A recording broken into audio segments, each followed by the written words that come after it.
Prinsep ঘাটে নৌকায় ধর্ষণের পর ব্ল্যাকমেল, তরুণীর অভিযোগে শেষমেশ গ্রেফতার অভিযুক্ত। জুলাই থেকে গা ঢাকার পর নেতাজি নগর থানার জালে সোশ্যাল মিডিয়ায় আলাপের পর মার্চে দেখা করেন দুজন। প্রিন্সেপ ঘাটে গিয়ে নৌকায় ওঠেন তরুণী। গঙ্গার উপর নৌকাতেই তরুণীকে ধর্ষণের অভিযোগ, ধর্ষণের পর ব্ল্যাকমেল, হুমকি। জুলাইয়ে নেতাজি নগর থানায় অভিযোগ তরুণীর। কথা বলবো, অমিত সরকার প্রতিনিধি রয়েছেন সঙ্গে। অমিত, এই যুবকের কি পরিচয়?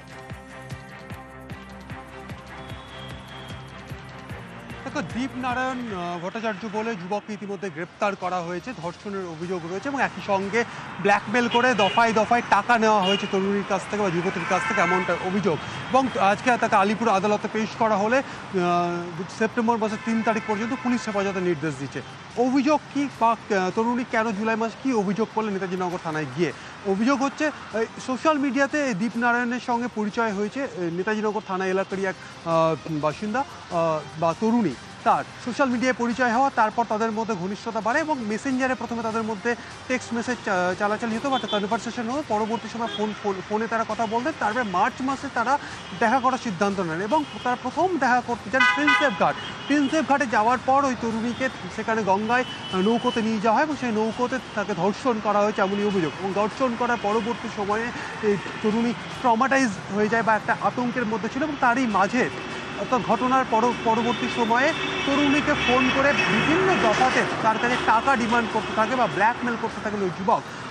তারপরে এই তরুণী জুলাই মাসে 14 তারিখ গিয়ে নেতাজি নগর থানাতে লিখিত অভিযোগ করেন ওই যুবকের বিরুদ্ধে বা দীপনারায়ণ ভট্টাচার্যের বিরুদ্ধে। তারপরেই তদন্ত শুরু করা হয়। প্রথমে জানিয়ে রাখবো যে এটি এসএসডি ডিভিশনের নেতাজি নগর থানার মামলা। তবে উইমেন্স পাটুলি থানার যে মহিলা থানা রয়েছে, তাদের যে মহিলা অফিসার যারা রয়েছে তাদেরকে এই তদন্তের ক্ষেত্রে ইনভলভ করা হয়েছে ডিসি এসএসডি তরফে। সেক্ষেত্রে দীপকে গতকাল গ্রেপ্তার করা, কারণ জুলাই মাসের 14 তারিখ এফআইআর হওয়ার পরে থেকে কিন্তু এই যুবক কিন্তু খুঁজে পাওয়া যাচ্ছিল না। অবশেষে গতকাল তাকে গ্রেপ্তার করা হয়েছে, আজকে আলিপুর আদালতে পেশ করা হয়েছে এবং নিজেদের হেফাজতে নিয়েছে পুলিশ। কারণ আরও বিস্তারিত তথ্য তারা পেতে চাইছেন। সেক্ষেত্রে মার্চ মাসে তারা যখন প্রথম সাক্ষাতে যে ধর্ষণের অভিযোগ উঠছে, এর আগে যখন তারা ফোনে কথা বলতে কোনো প্রলোভন দেখানো হয়েছিল কিনা, কারণ হোয়াটসঅ্যাপ বা বিভিন্ন মেসেঞ্জার তাদের মধ্যে টেক্সট মেসেজে কথা হয়েছে, এর আগে কখনো টাকা। তার মানে এটা যে হুট করে একদিন হয়েছে তা নয়, দীর্ঘদিন ধরেই মেয়েটির সঙ্গে সম্পর্ক ছিল এই অভিযোগতে।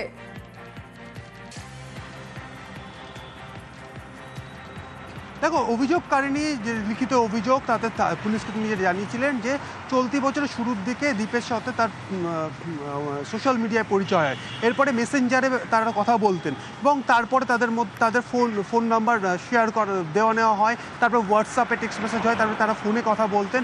আস্তে আস্তে বন্ধুত্ব বাড়ে এবং তারা একদিন মার্চ মাসে গিয়ে তারা দেখা করেন এবং যেদিন দেখা করেন সেদিনই এই তরুণীকে বা যুবতীকে গঙ্গায় যে নৌকো থাকে সেই নৌকোতে নিয়ে গিয়ে তাকে ধর্ষণ করা হয়েছে এমনটাই অভিযোগ। এবং ধর্ষণের পর থেকে ট্রমাটাইজ হয়ে যান ওই যুবতী এবং তারপরেই তার কাছ থেকে তাকে ফোন করে বিভিন্ন সময় তাকে টাকা ডিমান্ড করতেন, টাকা চাইতেন, ভয় দেখাতেন, এমনই কিন্তু অভিযোগ। এবং তারপরে জুলাই মাসে গিয়ে যুবকের বিরুদ্ধে কিন্তু লিখিত ফেসবুকে আলাপের পর অল্প অল্প করে এক্সটর্শন। এই কেসের সবচেয়ে বিশেষত্ব সেটা হচ্ছে যে প্রথম মিটিং এবং ডেট অফ অকারেন্স সেদিনই। দীর্ঘদিন ধরে করে তারপর আউটবাস্ট করে সে থানায় গেছে একা। থানা তারপর ট্র্যাক করেছে, তারপর অ্যারেস্ট হয়েছে। এক্সটর্শনের অভিযোগটা হচ্ছে যে এ হেল্প চায়, প্রথমে আমাকে 2000 টাকা দাও, 5000 টাকা দাও, আমার এটা লাগবে, এবং নিজেকে একজন আর্মি ম্যান হিসেবে পরিচয় দিয়েছে। কিন্তু সে করে হচ্ছে এনসিসি। আপাতত 3 তারিখ অবধি দিয়েছে। আদিবাসী তরুণীকে ধর্ষণে 10 বছর জেল, অপহরণ করে ধর্ষণে 10 বছরের কারাদণ্ড, দোষীর জেল সহ 5000 টাকা জরিমানা। কারাদণ্ডের নির্দেশ আলিপুরদুয়ার আদালতে। 2023-এর ঘটনায় 90 দিনেই চার্জশিট পুলিশের। পুলিশ 90 ডেজের মধ্যে পুলিশের ইনভেস্টিগেশন কমপ্লিট করলো। করার পরে লোয়ার কোর্ট থেকে আমাদের আপার কোর্টে আসলো। 12/2/2025-এ চার্জ ফ্রেম হলো। 8/4/2025-এ আমাদের সাক্ষী মোটামুটি কমপ্লিট হয়ে গেছে। 10খানা সাক্ষী অল টুগেদার এক্সামিনেশন হয়েছে। হাইস্ট পানিশমেন্ট চেয়েছিলাম, অর্থাৎ লাইফ টাইম চেয়েছিলাম, কিন্তু তার পরিবারের দিকে কনসিডার করে কোর্ট 10 বছরের জেল, অল টুগেদার রিগোরাস ইমপ্রিজনমেন্ট, 5000 টাকা ফাইন, অনাদায় আরও 4 মাসের জেল। ভিকটিম কম্পেনসেশন 2 লাখ টাকা দেওয়া হয়েছে, যেটা গভর্নমেন্ট ভিকটিমকে পেমেন্ট করবে। প্রথমে আমাদের কাছে একটা কিডন্যাপিং এর কেস আসে, খুঁজে যখন পাই তারপরে দেখা যাচ্ছে যে ওকে কিডন্যাপ করে তাকে রেপ করা হয়েছিল। যে অভিযুক্ত এনামুল হক 26/7 10 বছরের সশ্রম কারাদণ্ড। পড়ুয়াদের এআইডিএসও সমাবেশে নিয়ে যাওয়ার চেষ্টা। আগামীকাল কলকাতায় এআইডিএসও সমাবেশ, ছাত্রদের জোর করে সমাবেশে নিয়ে যাওয়ার চেষ্টা। বাগডোগরার গান্ধী মেমোরিয়াল হাই স্কুলের সামনের ছবি দেখুন, ব্যাপক উত্তেজনা।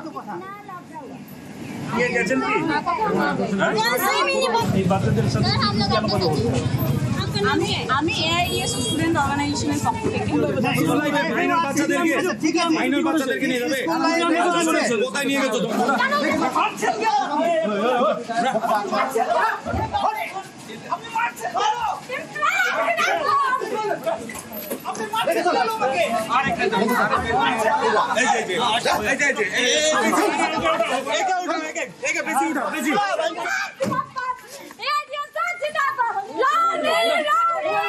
স্কুল কর্তৃপক্ষকে না জানিয়ে নিয়ে যাওয়ার চেষ্টা, অভিভাবকদেরও জানানো হয়নি বলে অভিযোগ। কথা বলবো, প্রতিনিধি বিশ্বজিৎ মিশ্র রয়েছেন সঙ্গে। বিশ্বজিৎ, দেখো একেবারে আগামীকাল কলকাতার কলেজ স্টোরে এআইডিএসওর ছাত্র সমাবেশ রয়েছে, আর এই সমাবেশে মূলত বিভিন্ন জেলা থেকে শিক্ষার্থীদের নিয়ে যাওয়া হচ্ছে। এমনই ঘটনা চোখ মিলল একেবারে বাগডোগরাতে, যেখানে প্রায় বেশ কিছু শিক্ষার্থীদের বা স্কুলের সামনে আসতে বলা হয় সংগঠনের পক্ষ থেকে। যদিও সেই সময় শিক্ষকরা দেখে পেলেন একেবারে স্কুল ড্রেসে শিক্ষার্থীরা কেন, রবিবারের দিন শিক্ষার্থীরা কেন স্কুল ড্রেসের মধ্যে ঘুরছে, এবং তাদেরকে জিজ্ঞাসা করা হলে তাদের মুখ থেকে গোটা বিষয়টি পরিষ্কার আছে। স্কুল শিক্ষকরাই কিন্তু কলকাতা নিয়ে যাচ্ছে, কিন্তু স্কুল শিক্ষক কর্তৃপক্ষের কাছে এ ধরনের কোনো নির্দেশিকা নেই।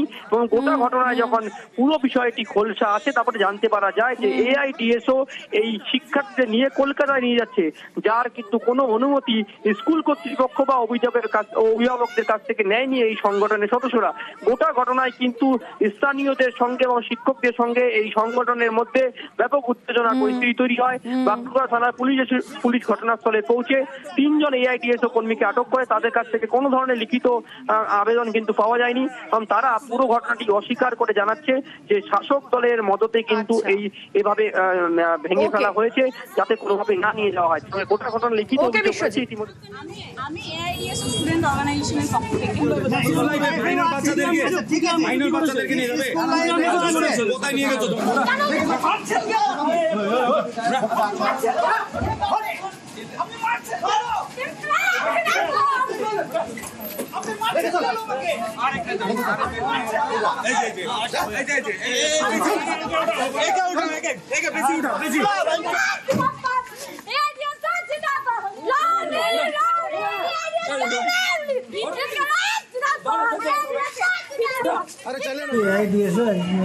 ছাত্র সংগঠন ওদের র্যালিতে পার্টিসিপেট করার জন্য উইদাউট পারমিশন, উইদাউট ইনফরমেশন ওরা বাচ্চাকে নিয়ে যাচ্ছে, আর বিশেষ করে আদিবাসী বাচ্চাদের ধরেছে।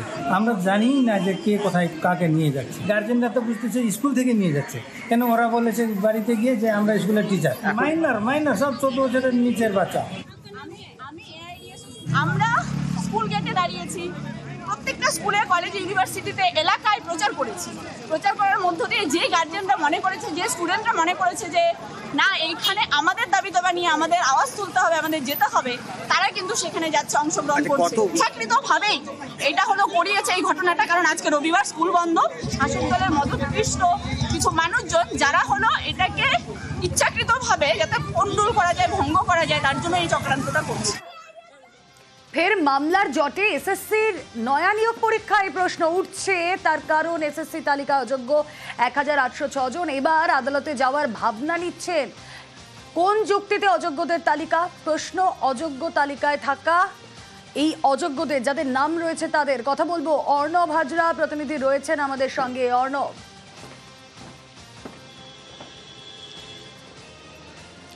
গতকাল স্কুল সার্ভিস কমিশন যে 1806 জনের তালিকা দুটো দফায় বার করেছে মাঝরাত পর্যন্ত, সেখানে অনেক অযোগ্য এই প্রশ্ন তুলছে যে কয়েক সপ্তাহ আগেও যাদের ইতিমধ্যেই এসএসসি নতুন পরীক্ষার জন্য বিবেচিত হলো, যাদের ফর্ম ফিল আপ করতে দেওয়া হলো, যাদের অ্যাডমিট কার্ড দেওয়া হলো, কি এমন হলো এই কয়েক সপ্তাহের ব্যবধানে তাদেরকে দাগি তালিকা ফেলে দেওয়া হলো। এবং এসএসসি যেভাবে এই সিদ্ধান্ত নিয়েছে, এই সিদ্ধান্ত তাদের দুরকম কেন হচ্ছে, এই পুরো বিষয়টা প্রশ্ন তুলেই তারা ফের হাইকোর্টের দ্বারস্থ হতে পারে বা সুপ্রিম কোর্টেও যেতে পারে, এমন একটা বার্তা তারা ইতিমধ্যেই দিয়েছে।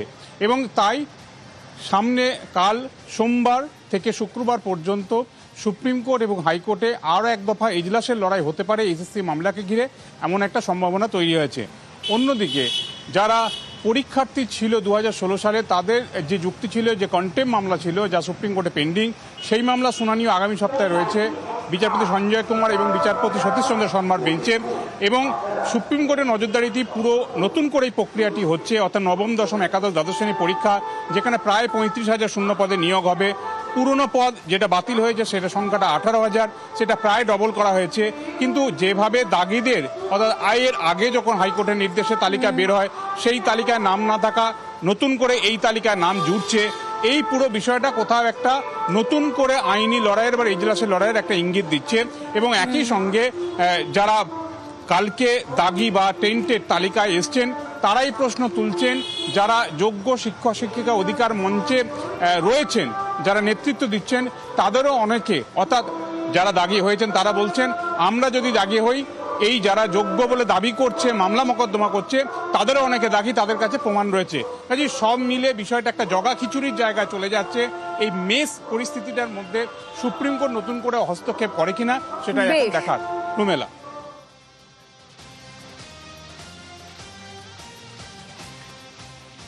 এই যে অযোগ্যদের তালিকা, সেই অযোগ্যদের তালিকায় কাউন্সিলর রয়েছেন, নেতা রয়েছেন, জেলা সভাধিপতি রয়েছেন। অযোগ্য তালিকায় কাউন্সিলর নেতার নাম, পানিহাটির টিএমসি বিধায়কের বৌমার নাম রয়েছে অযোগ্য তালিকায়। এসএসসি তালিকায় নাম তৃণমূল বিধায়কের বৌমা শম্পা ঘোষের।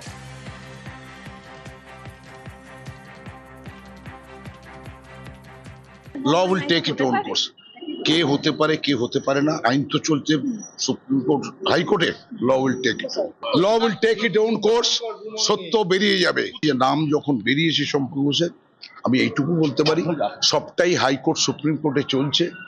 আইন আদালতে বিচার করে সত্য এবং মিথ্যা দুটোই করে। এই তালিকায় নাম রয়েছে রাজপুর সোনারপুরের তৃণমূল কাউন্সিলর কুহেলি ঘোষের। তালিকায় 18 নম্বর ওয়ার্ডের কাউন্সিলর কুহেলি ঘোষের নাম অযোগ্য তালিকায় নাম রয়েছে তার। তিনি একটি স্কুলে শিক্ষকতা করেন।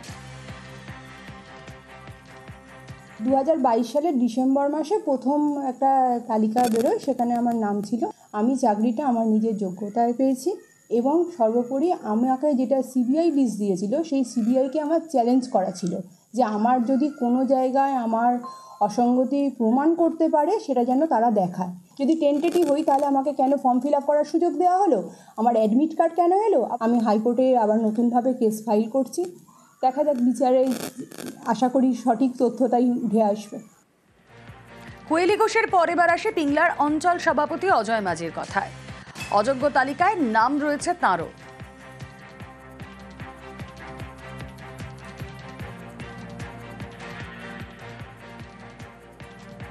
আমি নিজের শিক্ষকতার জীবনে মাপকাঠিতে আমি কোনো রকম অযোগ্য নই।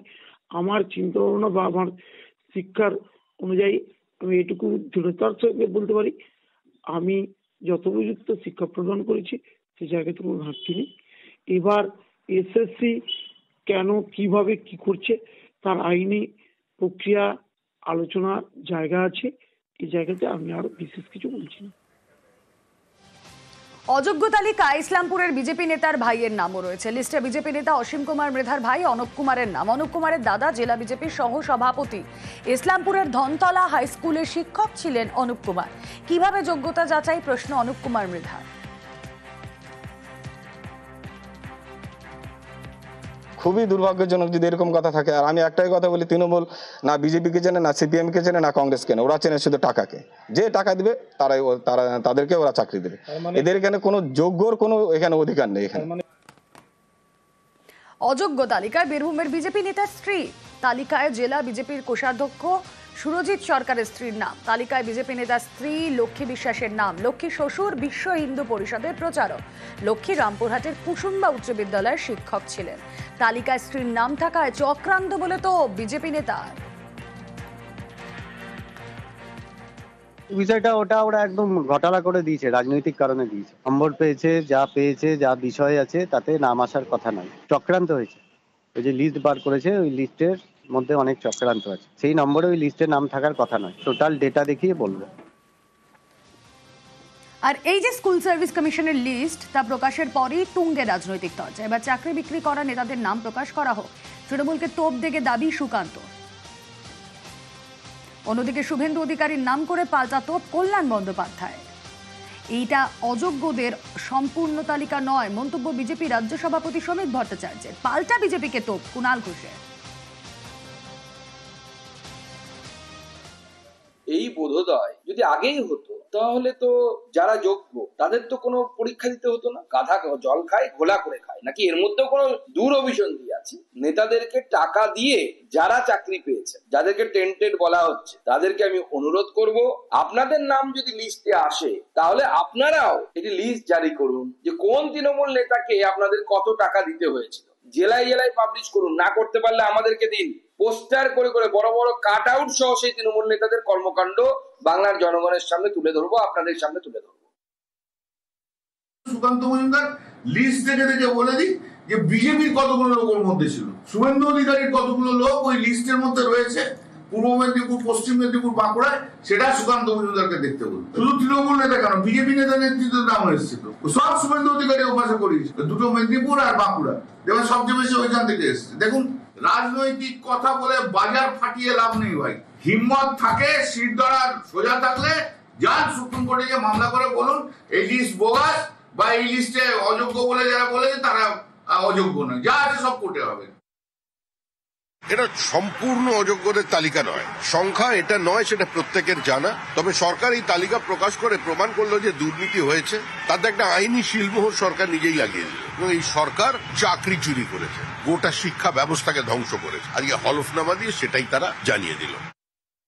কোথাও না কোথাও কিছু অনিয়ম হয়েছে, সেই কারণেই কয়েকজন জেলে আছেন, কিন্তু তার সঙ্গে রাজনীতি বা দলের কোনো সম্পর্ক নেই। আজ যারা বড় বড় কথা বলছে বিজেপি, তাদের ব্যাপম কেলেঙ্কারি, এতজনের মৃত্যু, তদন্ত চলাকালীন রহস্য মৃত্যু। আর সিপিএম এর জমানায় কম্পিউটারটি ছিল না, ডিজিটাল ছিল না বলে ফুল টাইমার কমরেডের বাড়ি মানেই সরকারি চাকরি, শিক্ষক শিক্ষিকার চাকরি, এগুলো কেউ ভুলে যায়নি।